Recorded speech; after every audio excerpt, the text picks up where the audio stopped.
Well, even before kickoff, Sunday's Super Bowl is breaking records. And once done, a lot of money will change hands. Nearly 68 million Americans are expected to bet on this big game.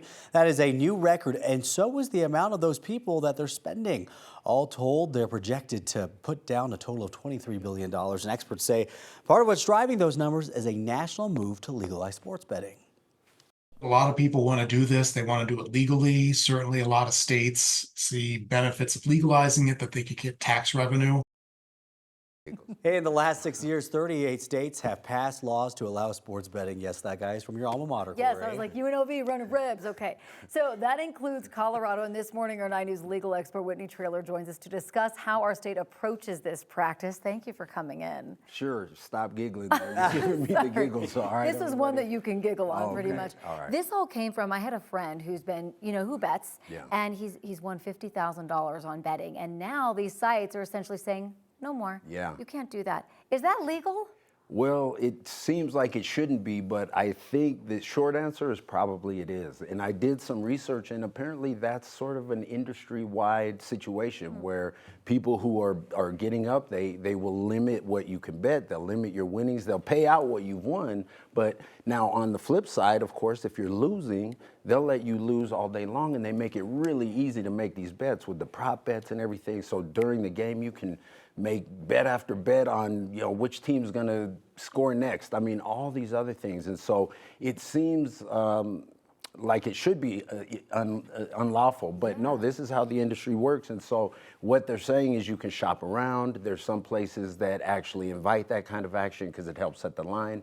So there's not, and the AG has some consumer protection if you want to try and talk to them. Well, I was going to say, Colorado's obviously had a pretty interesting history when it comes to sports betting. Yeah, and I guess starting with kind of modern history, our first sort of major legislation was in 1948, which was the Horse and Animals Races Amendment, right? And then we had decades of bingo. And then in the 1980s, we got the Colorado Lottery, and a lot of these were all just voter referendums. So we like our gambling. And then in 1991, we had gambling with the $5 limits. And I went up the hill one time and played blackjack, and playing blackjack with $5 limits is not fun, and you're not going to make money. Exactly. Right? So then in 2009, they upped it to $100 limits. But then in 2018, the Supreme Court had a ruling that overturned the federal ban on sports betting. So the very next year in 2020, we had legalized sports betting. And so now, and I think it's 33 states now that have legalized sports betting, but now you're seeing, some of these issues. There is regulation, but there's not necessarily federal regulation over all of this. I mean, it just doesn't seem right that they will take your money and you lose, and you start winning, and they're like saying no. And I know you're saying shop around, read the fine print or whatever, but if enough people say that this isn't right, can they change it?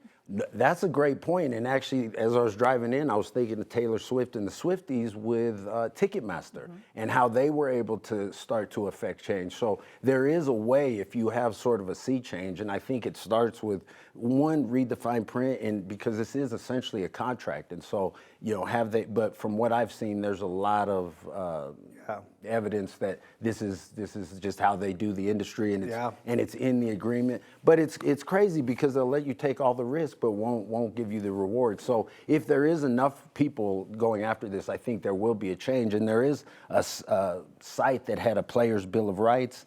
And so there is a group of people that are already in. It's like 5 things: transparency, integrity, and things like that. So there is, I think, a sea change happening in terms of trying to protect these folks. And as more people get on board with it too, it sounds like we just need Taylor Swift to really start caring about sports betting, and then we're going to get some change, right? That would actually work, yes. Whitney,